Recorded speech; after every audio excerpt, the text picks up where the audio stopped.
May isang Move It rider na tumanggap lang ng booking. Hindi niya alam, ang pasaherong isasakay niya ay hindi pala customer, kundi ang taong ayon sa investigasyon ay tatapos sa kanyang buhay. Si Fabio Norberte Jr. ay paulit-ulit umanong sinaksak bago tinangay ang kanyang motorsiklo. Isang simpleng biyahe na dapat sanay pagkakakitaan para sa kanyang pamilya na uwi sa isang malamig at brutal na krimen. Pero mas masakit pa rito ang naiwan niyang kwento. Ilang buwan pa lamang ang nakalipas nang pumanaw ang kanyang asawa. Kaya si Fabio na lang ang natitirang magulang na kumakalinga sa kanilang anak na babae. At ngayon, dahil sa walang awang krimen na ito, ang batang iyon ay wala ng ama, wala na ring ina.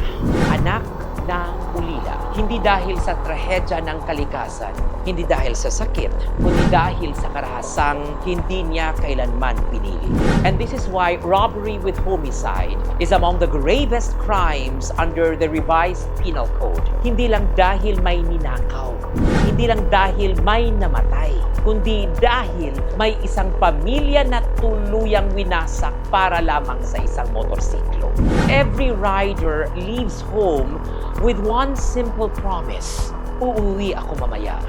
They endure the heat, the rain, reckless drivers, and the dangers of the road just to earn an honest living. Ang hindi nila dapat ikatakot ay ang mismong taong nag-book ng kanilang serbisyo.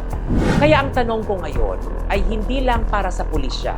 Tanong din ito ng mga ride-hailing platforms. How secure is your passenger verification? Gaano kadaling gumawa ng account?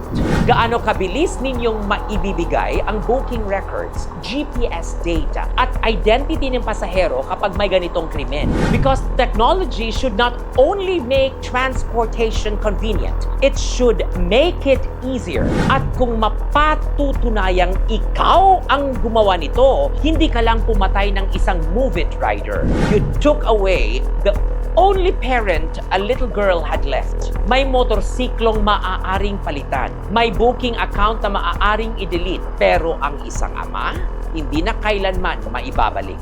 At ang isang batang naulila ng 2 beses sa loob lamang ng ilang buwan, yan ang pinakamabigat na sentensyang iniwan ng krimen na ito. Another day, another Regal POV.